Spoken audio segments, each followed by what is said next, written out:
তো আজকের রেসিপি হলো আমার ইলিশ ভাপা। তো তার জন্য আমি এখানে একটা দুটো তিন পিস গোটা মাছ মানে পিস করে কাটা আছে। তো 7 টুকরো মাছ আমি এখানে নিয়ে নিয়েছি। এবার প্রথমে আমি মাছটাকে ম্যারিনেশন করে নেব। তো তার জন্য দিয়ে দিচ্ছি নুন,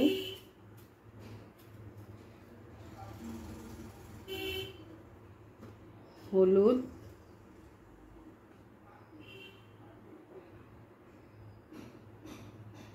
আর ম্যারিনেশনটা যাতে ভালোভাবে হয় তার জন্য আমি দিয়ে দেব সর্ষের তেল।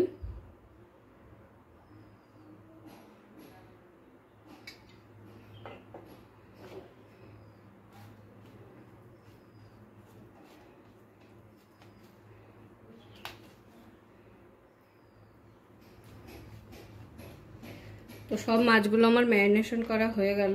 এবারে আমি মাছটাকে রেখে দেব আর ততক্ষণে একটি মশলা রেডি করে নেব। তো মশলা কি দেব সেটা হচ্ছে, এখানে আমি প্রথমে দিয়ে দেব সাদা সর্ষে, কালো সর্ষে, সাদা সর্ষের পরিমাণটা একটু বেশি নিলাম আর কালো সর্ষেটা একটু কম নেব। সাদা সর্ষে আমি 2.5 চামচের মতো নিয়েছি আর কালো সর্ষেটা নিলাম 2 চামচ। আর দিয়ে দেবো এতে একটু নুন,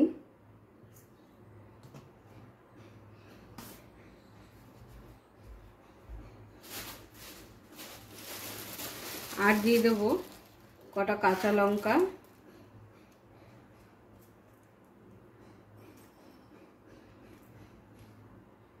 আপনারা যেরকম ঝাল খান সেই অনুযায়ী ঝালটা ব্যবহার করবেন। আর সাথে আমি নারকেলটাও বাটবো, কিন্তু নারকেলটার সাথে মিক্স করছি না, আলাদাই রাখছি। তো আমি এখন মশলাটাকে পাটায় বেটে নেব শিলনোড়ায়।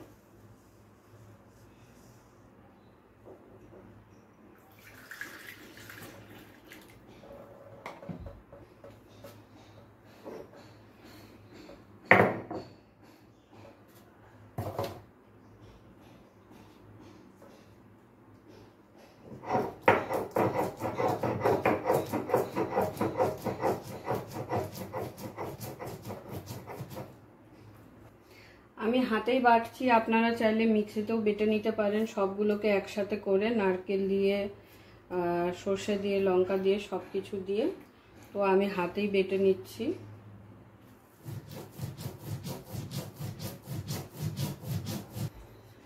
তো দেখুন সর্ষেটা আমার বাটা হয়ে গেছে। এবারে আমি একটি বাটিতে সর্ষে বাটাটা তুলে নেব।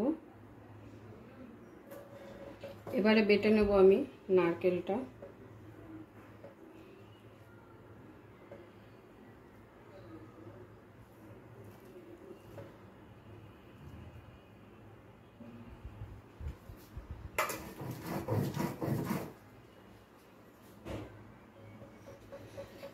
তো দেখুন নারকেলটাও আমার বেটে নেওয়া হয়ে গেছে। এবারে এটাকে আমি একটি পাত্রে তুলে নেব।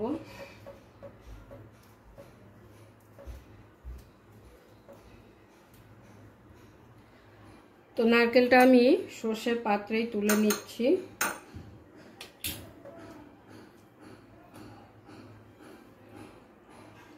আপনারা চাইলে এগুলো সবগুলো একসাথে করে মিক্সিতে দিয়ে বেটে নিতে পারেন।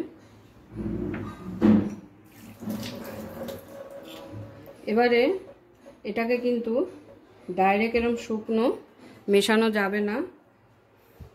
তো এবারে এগুলোকে সব একসাথে আমার ভালো করে মিশিয়ে নিতে হবে। প্রথমে আমি দিয়ে দিচ্ছি এর মধ্যে হলুদের গুঁড়ো,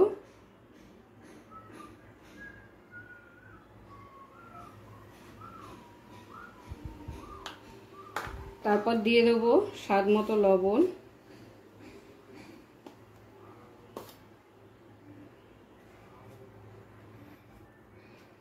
তো স্বাদ মতো লবণ দিয়ে দিয়েছি। আর দিয়ে দেবো এখানে সর্ষের তেল।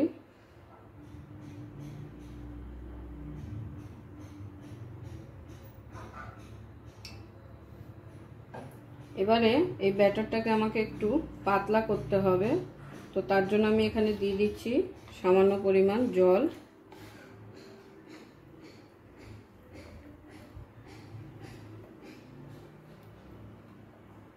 ব্যাটারটা কিন্তু শুকনোভাবে দিলে একদমই খেতে স্বাদ হবে না, তো ওই কারণে ব্যাটারটাকে ভালো করে চামচ দিয়ে হোক বা অন্য কিছু দিয়ে হোক একটু ভালো করে মিক্স করে নেবেন। এবার আমি দিয়ে দিচ্ছি এর মধ্যে 2 চামচ টক দই।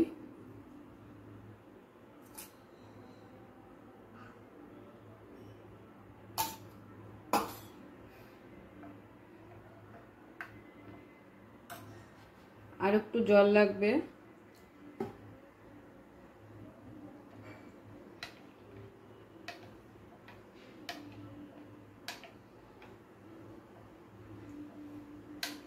দেখুন আমার মেশানো হয়ে গেছে, ব্যাটারটার থিকনেসটা ঠিক এরকম থাকবে।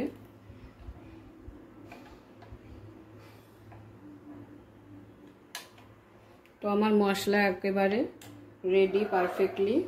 এবারে আমি একটি টিফিন বক্স নিয়ে নেব।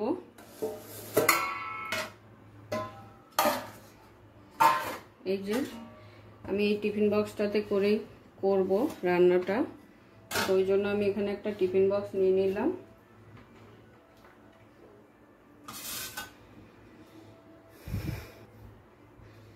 এবারে টিফিন বক্সের মধ্যে কিছুটা ব্যাটার ঢেলে দেবো আগে।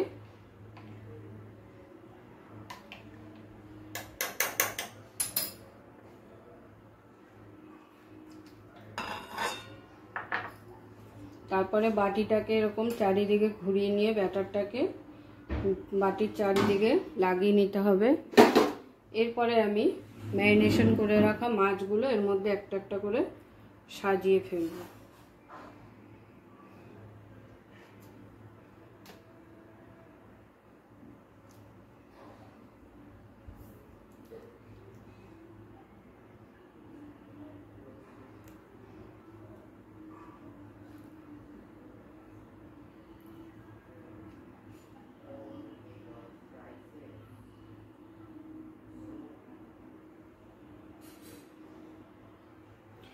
বেশি যেন গায়ে গায়ে না হয়ে যায় সেটাও একটু খেয়াল রাখবেন, যাতে একেবারে গায়ে গায়ে না মিশে যায় মাছগুলো। একটু একটু যাতে ফাঁকা থাকে সেইভাবেই মাছগুলোকে সাজাবেন, তাহলে কি হবে তোলার সময় খুব সুবিধা হবে। এবার আমি বাকি ব্যাটারটা এর ওপরে দিয়ে দেবো।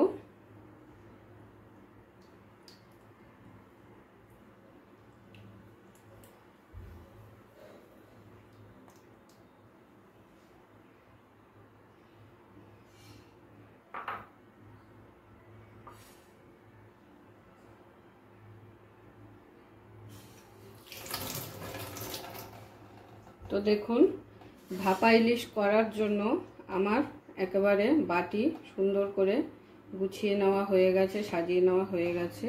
এবারে আমি এর উপরে দিয়ে দেবো কটা কাঁচা লঙ্কা।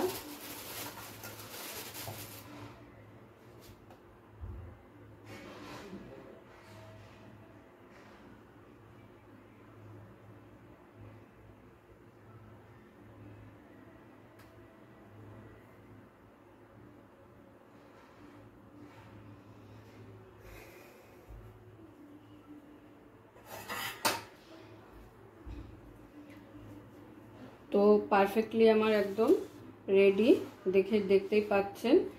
আর দিয়ে দেবো একটু ওপর দিয়ে সর্ষের তেল।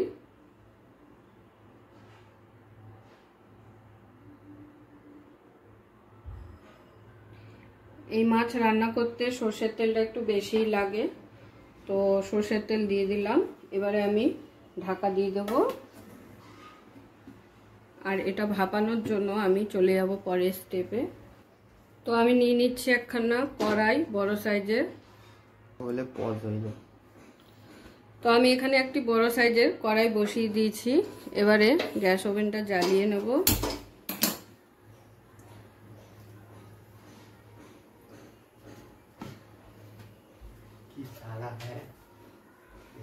এবারে আমি মিডিলে একটি এরকম স্ট্যান্ড বসিয়ে দিচ্ছি।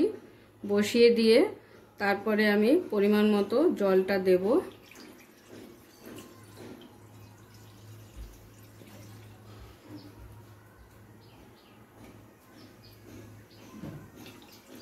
জলটা যেন বাটির ওপরে উঠে না যায় সেই বুঝেই জলটা দিতে হবে।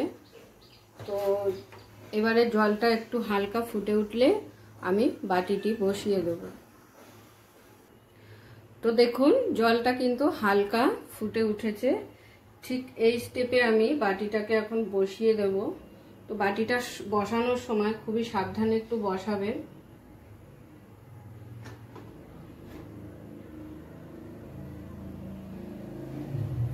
তো আমি এখানে আর একটু জল দিয়ে দেব।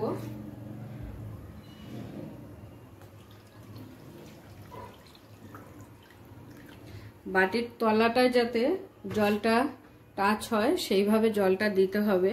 তো প্রথমে আমি স্ট্যান্ডটা বসিয়ে নিয়ে জল দিয়েছিলাম, তো বাটিটা বসানো ছিল না বলে বুঝতে পারিনি। তো বাটিটা বসিয়ে তারপরে আমি বাটির পরিমাণ অনুযায়ী আমি আবারও একটু জল দিয়ে দিলাম। তো বাটিতে যদি জলটা টাচ না হয় ভাপাটা কিন্তু ভালোভাবে হবে না। তো সেই কারণে আমি এখানে আরও একটু জল দিয়ে দিলাম। তো ব্যাস আমার এবার ইলিশ মাছ ভাপা তৈরি হবে। তো আমি 20 মিনিট পরে ফিরে এসেছি। এবারে আমি বাটিটাকে আস্তে করে তুলে নেব। বাটিটা কিন্তু খুব সাবধানে তুলতে হবে। তারপরে আমি খুলে দেখাচ্ছি আপনাদের বাটিটা।